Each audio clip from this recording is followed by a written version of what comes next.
I'm to the point now where I'm not sure what's more disturbing.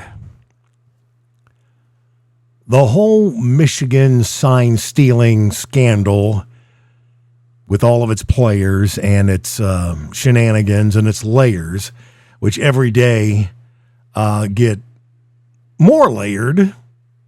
Not that was a surprise to me. Probably not you if you're watching this particular program.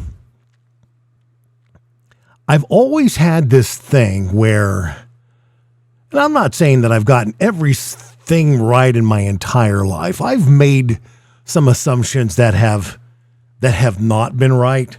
I thought Taylor Swift was over by 2020. I thought, what I was kind of picking up was that she was over and done, and people just were saying, back off, Taylor. Stop giving us hits. I was wrong about that. She just keeps cranking out albums and hits, and her star is bigger than it ever has before. So I was wrong about Taylor Swift. Only wrong in that I thought at some point there would be, where people would say, okay, back away from the microphone. But I was wrong. So I admit that. Not too many other things, though.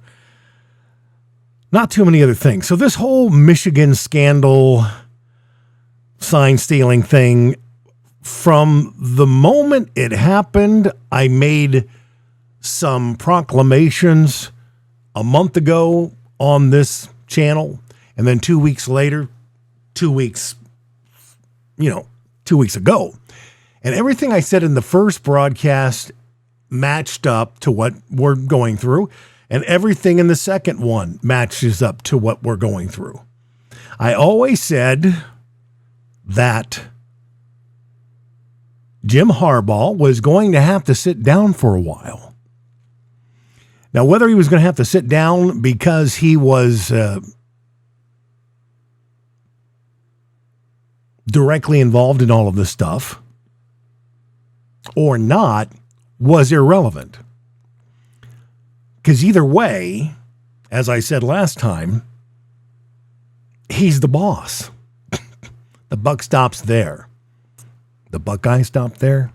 It's and that's the way it's supposed to be in any corporation or any team, any leadership role. If the people around you are messing up enough, at some point, it's you. It's you. You're making the wrong hires. You've got the wrong, you're not vetting, you're not, you're doing too many favors or something like that. Anybody who's been in a leadership position, which I have most of my adult life, knows that when you get called into the office and they start talking about one of your people not performing well, as they're telling you that, there's a point in that conversation where it's going to be, what's wrong with you? We know what they're doing or not doing right, but what are you not doing right for them to be doing that? So I knew right from the start, if he didn't know what was going on, he should be fired because he's just an incompetent adult. If he knew what was going on, he should be fired because he knew what was going on. If it's somewhere in between, which is where it might be, the suspension for now makes all the sense in the world. But what I've not understood is, and I understand tribalism. I understand that, if you're part of one political party or the other, you think your guy's pretty cool and the other guy's not so great.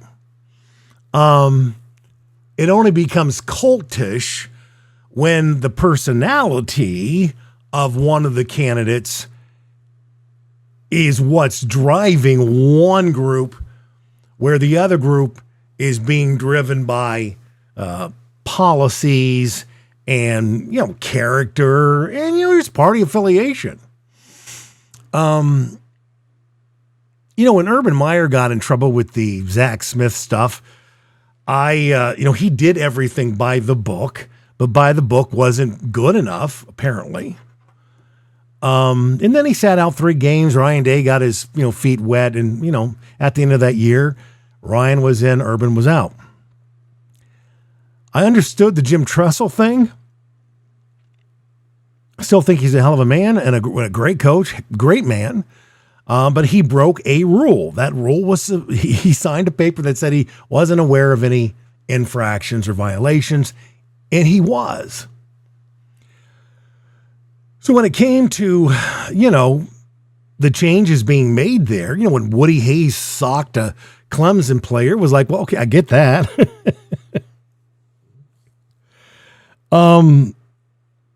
But everything has looked bad for Michigan through all of this. All of it has looked horrible. There's been nothing suggest it isn't what it seems to be. Nothing. But all of the pundits on the maize and blue side, you talk about pretzel logic. And I'm watching some of these people, and they're actually pretty good. There's one guy, looks good, sounds good, seems to be very measured in what he's saying, but he's been wrong all along because somebody was telling him other things. But then again, it's still your job when you're getting inside information to have a bit of discernment. It's your job to say, now wait a second. Let me play devil's advocate. If I'm an Ohio State person, what do you think I should think about this? But apparently that was not going on. All of these guys, with very few exceptions, were saying every single day, no pun intended, that this was about Ryan Day, Ohio State, the Big Ten. They were the villains. The FBI, the NCAA, the unnamed third party, instead of the people in the organization that were doing the things that are against the rules and benefiting from that rule breaking and hurting the other teams and the players and, championships and statistics and all of that kind of stuff. And I want to even set that aside for right now. I'm not going to play victim here. It's not what I do. So I'm not going to sit here and go, CJ Stroud was, robbed of, a Heisman Trophy, 1 or 2. I'm not going to say Ohio State was robbed of Big Ten championships. But why do you do those things if you don't think you get an advantage? If there's no advantage, why would you do it? So what has come out today? Oh, God. So Chris Partridge, linebacker coach for the Michigan Wolverines, his legacy was he came out of New Jersey. He helped recruit all those really good New Jersey players to Michigan. During the meat of his run there, I think it was 2016 to 2019, maybe 2020. He went to Ole Miss for at least 2, maybe 3 years. And then he came back for this season. I'm kind of wondering why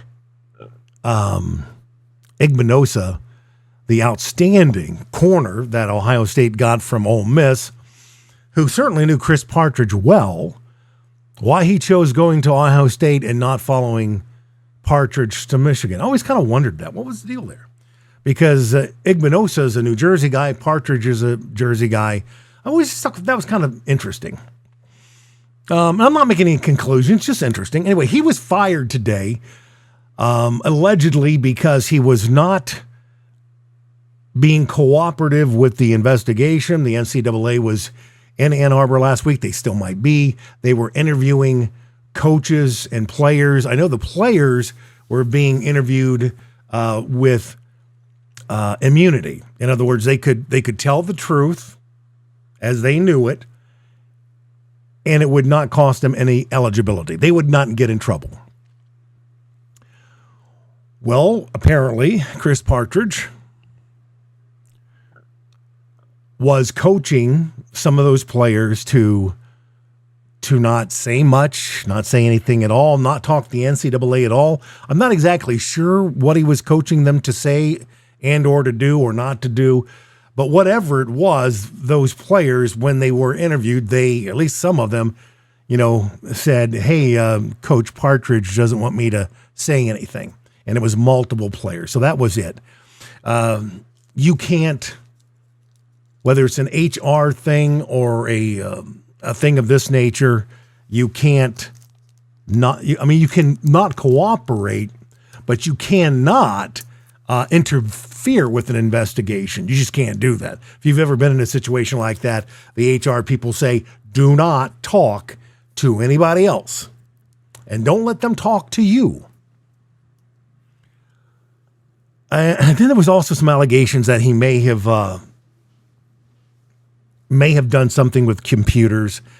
And if that's true, then, Anyway, Michigan fired him. And that was Friday.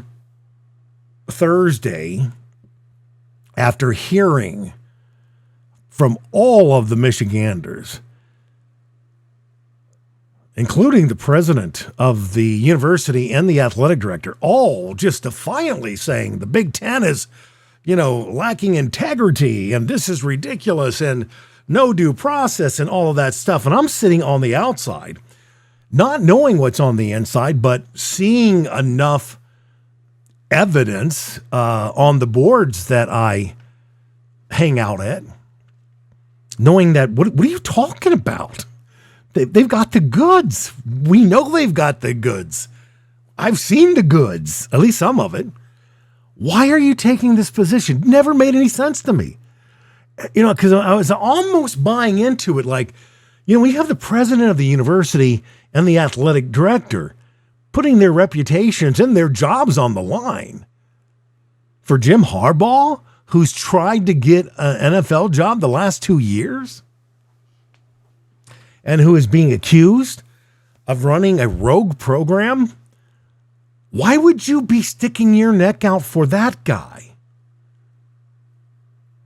Unless you really, really believed that he was as innocent as fresh driven snow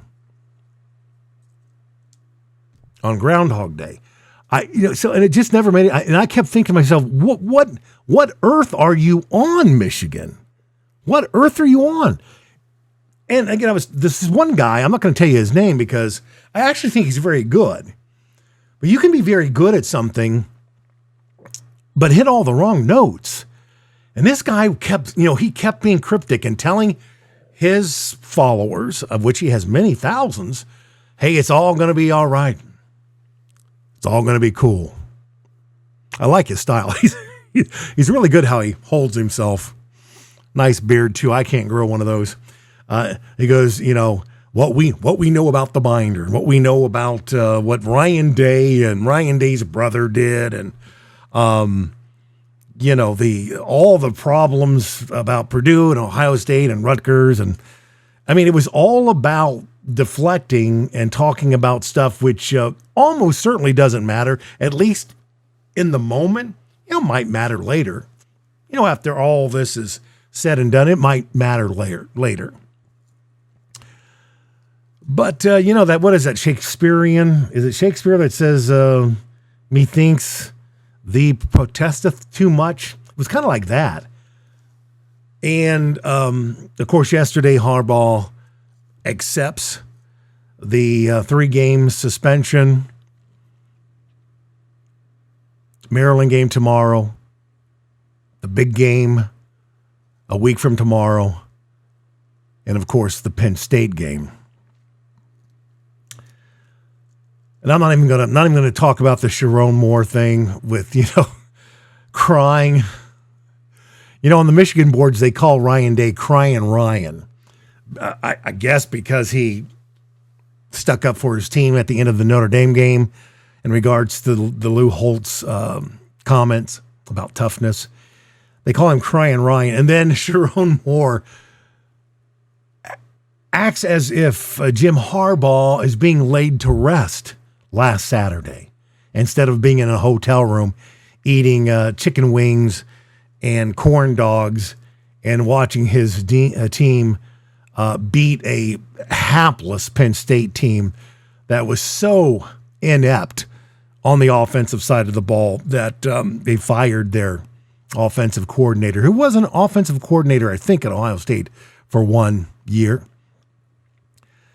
And it was just like, why? What? What is that all about? I mean, that's cultish. I mean, I wouldn't cry for Ryan Day unless he died or his wife died or something like that. I wouldn't cry for Urban Meyer. I didn't cry for Jim Tressel. I had tears of happiness when John Cooper finally got let go. I will admit to that. I didn't cry when Earl Bruce got let go. I didn't cry when Woody Hayes. I don't understand that. I just don't get that. I don't understand that weird thing that leads to so much horror on planet Earth. When people will, I mean, if you'll cry for somebody, what else will you do? Like that? Like a blubbering child? Made no sense to me. It made no sense to me because I knew intuitively, as did you, because you're watching this, that a lot had already hit the fan and more was going to hit the fan. I just knew it. And, when you're in the moment, you always got to think about what the end game. You've got to think, what is this going to look like when this movie's finally made? It's going to look so awful. It's going to look so silly. So anyway, Chris Partridge is out the door. In terms of coaching, I think that's more of a hit to them from a recruiting standpoint because he is a good recruiter. I don't think it's done.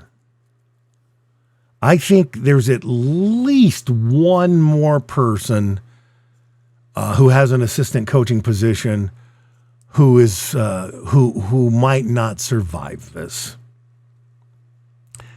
And I thought that from the very beginning, and what I saw today still makes me feel that way.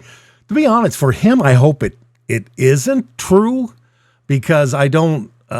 He's a relatively young man, and it would be a shame if he got sucked into this rabbit hole. But we'll see. I'm not even going to mention the name or the position, but I think there's going to be at least one more coach who was closely involved with the Stallions, the guy that Connor, who was a part of this stuff.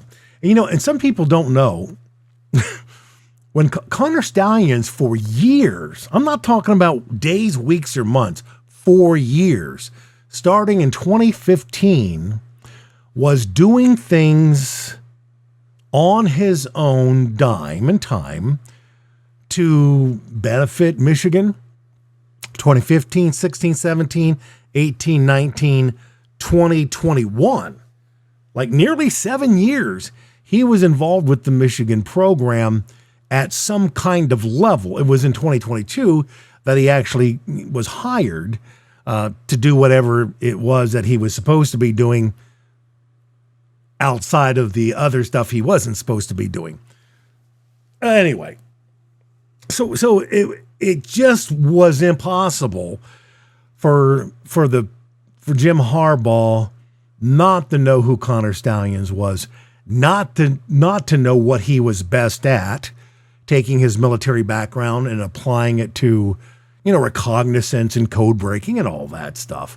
And if he did not know, again, that's worse. That means that you're not paying attention at all, and you're not communicating very well with your coaches. Just every once in a while, when you say, hey, what about Connor? What is that sheet that he's got? What, clue me in on what he's doing. This code breaking, because maybe he isn't going to be here forever. And maybe we should know what it is that he's actually doing to be so good at what he's doing. You ask those questions when you're in a leadership position. You just do.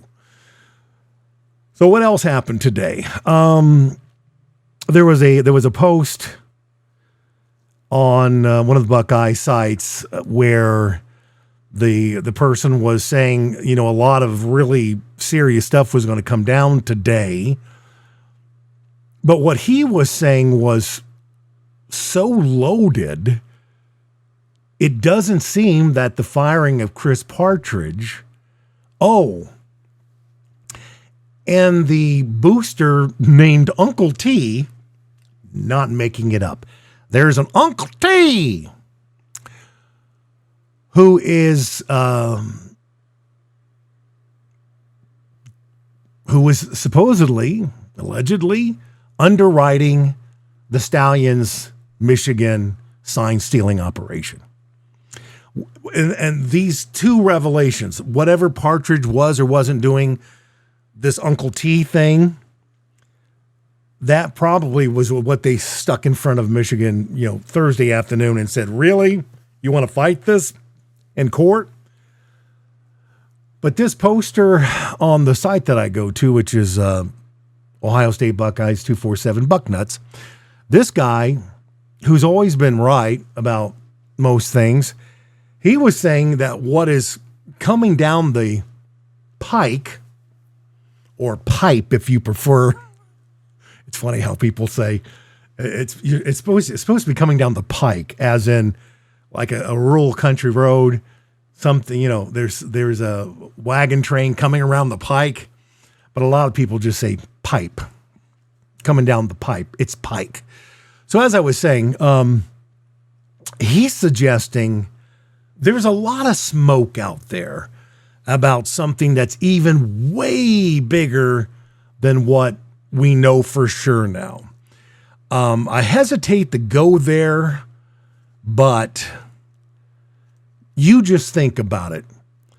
Think about games, scores, points, and then think about if you knew you had an extra bit of juice in the form of the signs, the cards in the hands of your opponents. If you knew you were going to have a very good day at the office, that information in Vegas would be pretty powerful. Pretty powerful. So a lot of smoke out there, a lot of conjecture and speculation. I've kind of purposely stepped back from that because that goes into, a really serious area. We're talking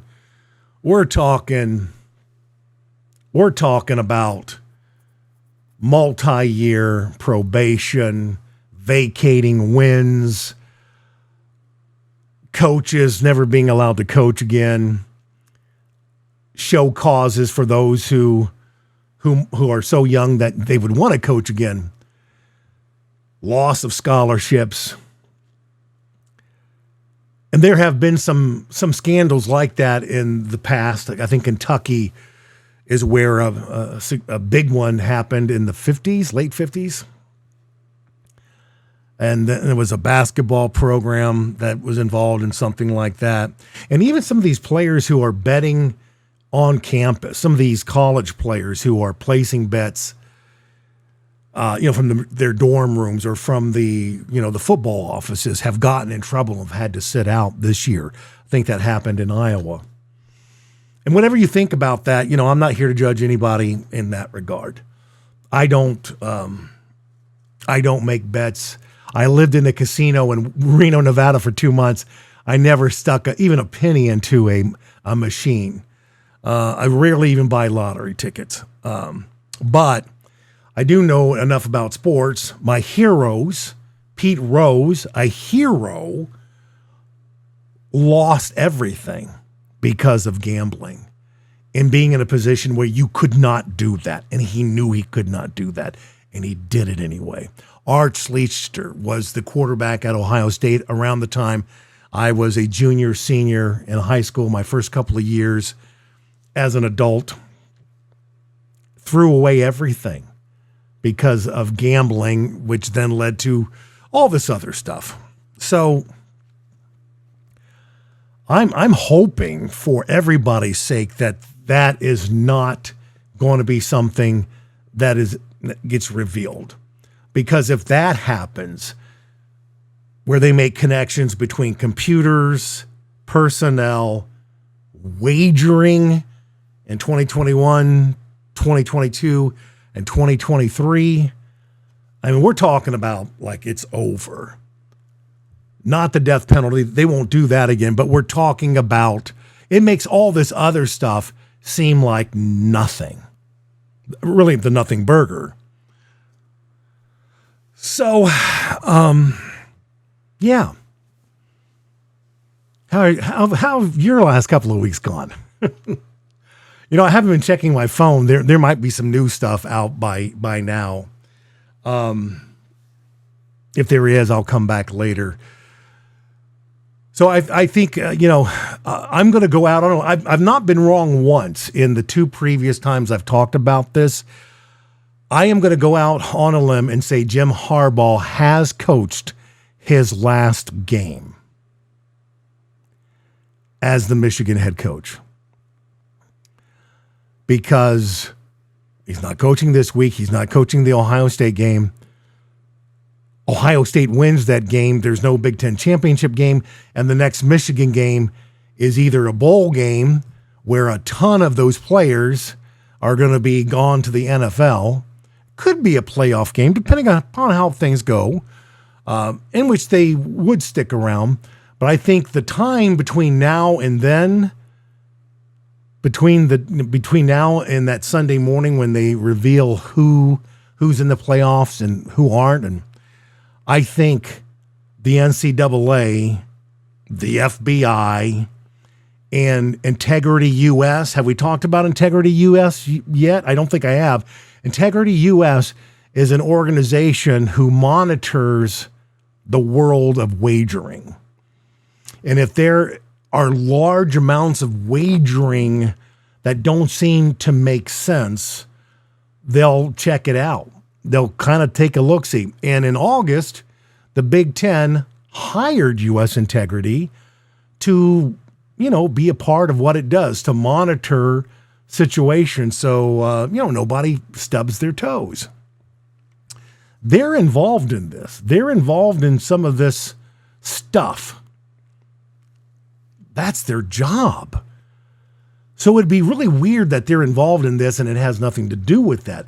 But I'm still not willing to jump into that deep end of the pool because, that's really serious stuff. And I don't want to be like the Michigan sites who, literally still think that Ryan Day and his brother are the catalyst for all of this. They are not. Again, I'm not saying Ryan Day didn't, when he found out about some of these shenanigans, I'm not saying that he and some of these other coaches didn't compare notes and, make a complaint, but making a complaint saying, hey, you ought to look into this. If there's a dog barking next door and the dog won't shut up, it's okay to call the police, to ask them to come and tell the neighbors to shut their dog up. That happened a lot at our house. We had barking dogs.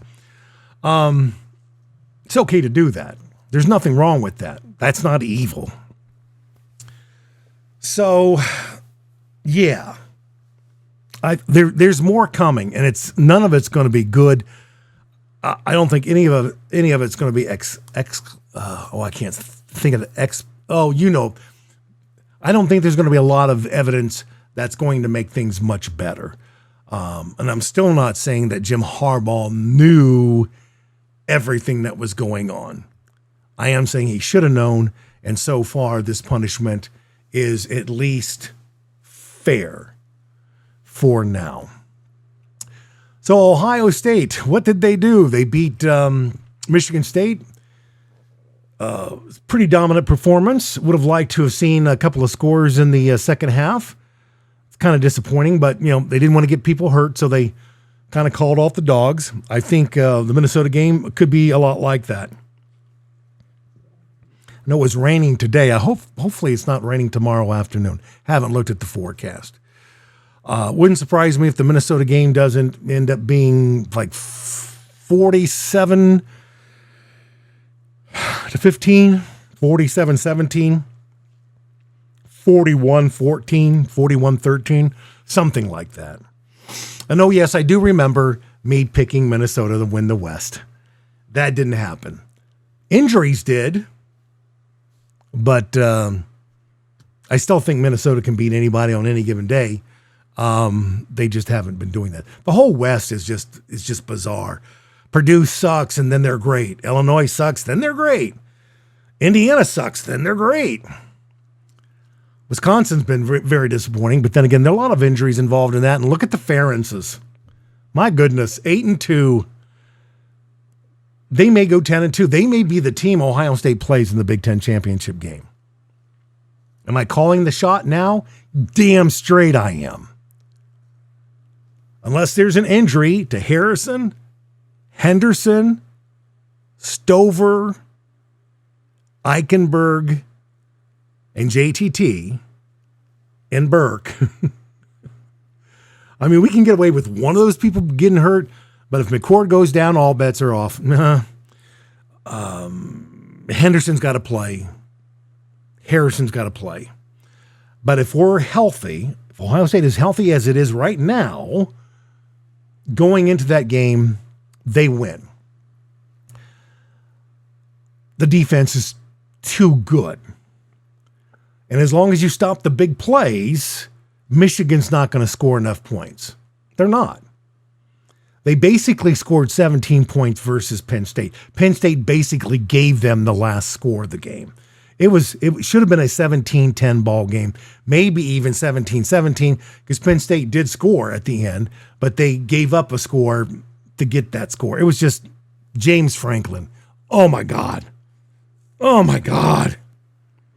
Anyway, anywho's, Michigan's better than Penn State, but not a lot better. Ohio State's better than Penn State. I think more than Michigan's better than Penn State, and I think you saw that. Ohio State will slow Michigan's game down, the running game down, and they will get to J.J. McCarthy enough to create some fumbles, some interceptions, some lost, some incomplete passes. So I'm calling it now. Not going to give you the score right now. Ohio State will beat Michigan in Ann Arbor. Again, unless there are injuries between now and then. And it does happen. Michigan will beat Maryland. I think it might be close for a while. I think, they're going to throw the ball around. They're going to score some points. Will Michigan win by 17-20? Probably. If it's close, I think it's going to be more like 10-13. If it's not close, I think it's going to be more like 24-27. I think it's going to be somewhere between 10 and 17 point win for Michigan. Wouldn't bother me if they lose. I'm going to stop now because something tells me I need to be checking my phone to see what else is going on. Because something is. And if there is something new to report, I'll be back here. I'll be back here later on tonight. I apologize for not getting on here. To be honest with you, I'm still dealing with some health issues in my leg. My job is a difficult job. I work at Mattress Firm at Easton and Diamond Plaza Morris Road. And, they're 10-hour days. When I get here at night, I'm tired. And I love doing this, but I don't want to come on here if I don't have something that I really want to share. I just don't want to do a show to do a show. Not yet. Maybe in the future. I'll do that. By the way, my name is Doug Daniels, Brother Buckeye Doug. This is the Brother Buckeye broadcast or podcast, if you will. I would love for you to subscribe. About the last one I did 2 weeks ago, we got 100 views, which for me is like great. Because some of these have gotten like 7 or 8 or 9 views. So yeah, I do appreciate you watching. I do appreciate you, commenting below. What are your thoughts on Michigan and Harbaugh and everything that's happening there? I will say this. There is a part of me that would have liked Harbaugh to have been at that game. I would have liked Ryan Day to beat Harbaugh and see that handshake at the end of the game. That's not going to happen. Wouldn't have mind seeing it happen. Okay? So subscribe, hit the notification bell. I'm going to share this on my Bucknuts site and see what you folks think there. Appreciate you hanging out with me. I'm doing this. I'm wrapping this up at about 7:24 on a Friday evening. So some of you might not be watching this until Saturday or Sunday or Monday. And probably between now and then, there's going to be a lot more to talk about. Go Buckeyes. Michigan.